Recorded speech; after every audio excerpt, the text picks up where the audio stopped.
Hello students, मैं हूं आपकी टीएमएम तानिया मैथ्स मैडम। आज हम पढ़ेंगे nth term of AP class 10 maths chapter 5 arithmetic progression.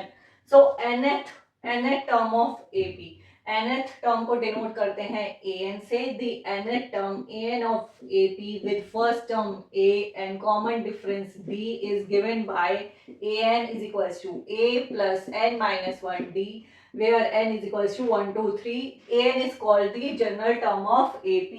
So nth term क्या हो गई, ये फॉर्मूला हो गया nth टर्म का an को बोलते हैं जनरल टर्म, और ये क्या हो गया a plus n minus 1d where n is equals to 1, 2, 3। अब मैं ये आपको फॉर्मूला समझाती हूँ कैसे आया।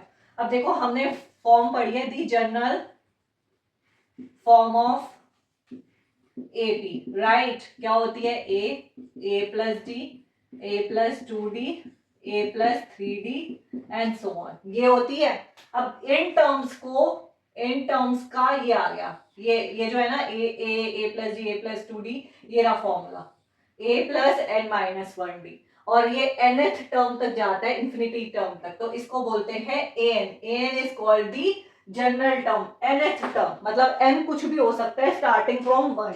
अब देखो इस फॉर्मूले में ये मैं 1 लिख देती हूँ, इसमें n की वैल्यू 1 पुट करो, put n is equal to 1 in equation 1, तो क्या आ जाएगा, पहली टर्म a1 कितनी हो गई, a प्लस n कितना हो गया 1 माइनस 1d, a1 कितनी आ गई a, ठीक है, पहली टर्म आ गई a। अब देखो put n is equal to 2 in equation 1, तो कितना हो गई सेकेंड टर्म a2, n की जगह 2 रख लो, a प्लस n माइनस 1 कितना हो गया 2 माइनस 1d, कितना हो गया a प्लस d। तो पहली टर्म आ गई a, दूसरी टर्म आ गई a प्लस d, तो यही आ गई a1 कितना हो गया a, a2 कितना हो गया a plus d।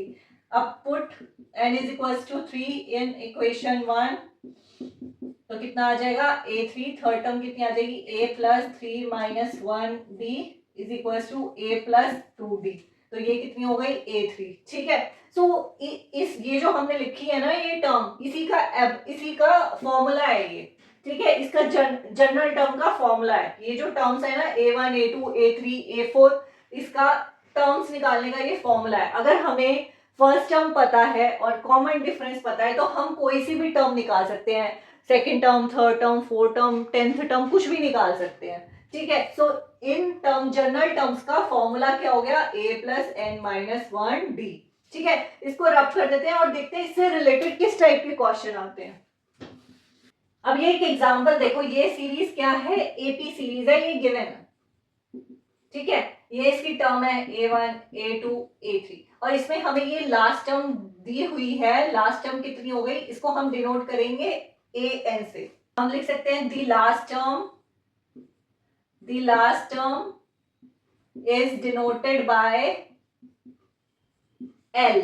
Last term को हम डिनोट करते हैं l से, जो कि an ही होता है, ठीक है। an को, लास्ट टर्म को हमने l से डिनोट कर दिया, जो कि हमारा an ही होता है। an हम यहाँ पे यूज कर रहे हैं जनरल टर्म के लिए, तो इसलिए हमने लास्ट टर्म को डिनोट कर दिया l से, but this is the an, ठीक है। सो फर्स्ट टर्म हमारी हो गई, जैसे फर्स्ट टर्म होती है दी फर्स्ट टर्म को हम किससे डिनोट करते हैं a1 और a से, दी लास्ट टर्म an और l, ठीक है।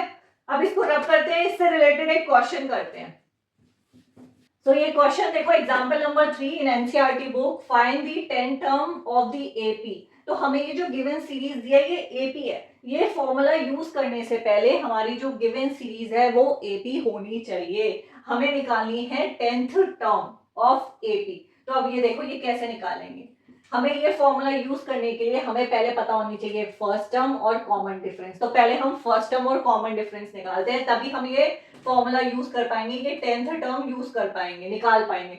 तो फर्स्ट टर्म क्या हो गई, फर्स्ट टर्म को a से डिनोट करते हैं, फर्स्ट टर्म कितनी हो गई 2, कॉमन डिफरेंस को d से डिनोट करते हैं, ये AP है, तो कोई भी दो का डिफरेंस निकाल लो, a2 माइनस a1 7, a2 कितना हो गया 7, a1 कितना हो गया 2, 7 माइनस 2 कितना हो गया 5, और n की वैल्यू क्या हो गई, हमें n भी पता होना चाहिए, n कितना बोल रहा है 10th टर्म, 10th, ये यहाँ पे क्या है nth टर्म 10th टर्म, तो n कितना हो गया 10, ठीक है, हमें मालूम है an is equals to a plus n minus one D.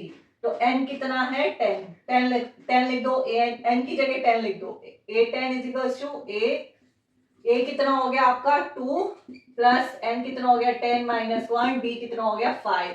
Simplify, a 10 2 10 minus 1 9 into 5 2 plus 45 is equals to 47। तो देखो हमें कितनी टर्म गिवन है a1 a2 a3। ठीक है, हमें 3 टर्म्स गिवन है, हमें 4 5 6 कोई भी टर्म नहीं पता। तो इस फॉर्मूले को यूज करके हम सीधा 10 टर्म तक चले गए। इसी तरीके से हम कोई सी भी टर्म निकाल सकते हैं, 40th term 50th term 60th term. So just using this formula आप किसी भी nth टर्म तक, इंफिनिटी टर्म तक आप निकाल सकते हो। तो ये आ गया 47। तो लिख दो दी 10th term of AP is 47। ठीक है, सो इस टाइप के आपके क्वेश्चंस आएंगे। सो आज के लिए इतना ही, मिलेंगे अपने नेक्स्ट क्लास में, इससे रिलेटेड एग्जांपल्स करेंगे।